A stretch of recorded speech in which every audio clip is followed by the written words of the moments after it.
nga tulong, atong disbutan, pero 5 verses lang, ihapon na atong tulong. Ang walaon na to ang tulong kabutar. Di ba kitang tanan gudani? Pagampot kang minuta nga. Lagi mo lang pagbuot. Di ba? Kita tanan anak. So meaning, wala na to huli nga madawat na to nga kung lang pumilingon man tang imong pagod iningon ko din yawa katawa ko din yawa kada man madili siya ko madawat yung pagkapo ano ko po kabasa na to sa James chapter 1 verse 6 so abi mo ingon ko kunya ang James chapter 1 verse 6 sige ingon ba when you ask you must believe and not doubt.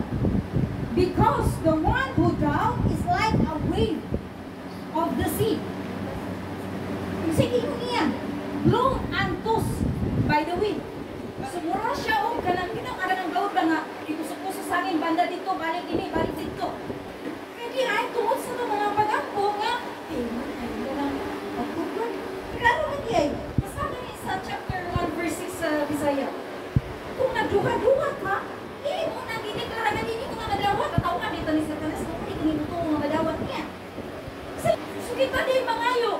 Amahan, ako musalig nga madawatan na mo. Kaya ikaw ang among amahan nga Diyos na kag-iya sa tanan buka. Sunod ka din kayo sa'yo. Nagkatigulan na, 52 na lang tigang. Mawagin ang pag-ampo ka. Bantog lang. Yung kita dinay, atong mga pag-ampo na siya kung talog, nag-ipuso-puso sa Panginoon Chapter 1 verse 6. Hallelujah, thank you, Jesus. Hallelujah, thank you, Jesus. Natupagamasaon ang Santiago, Kapitulo 1, verse 6.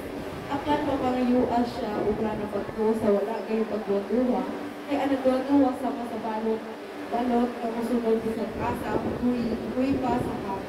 Amen. So, di ba,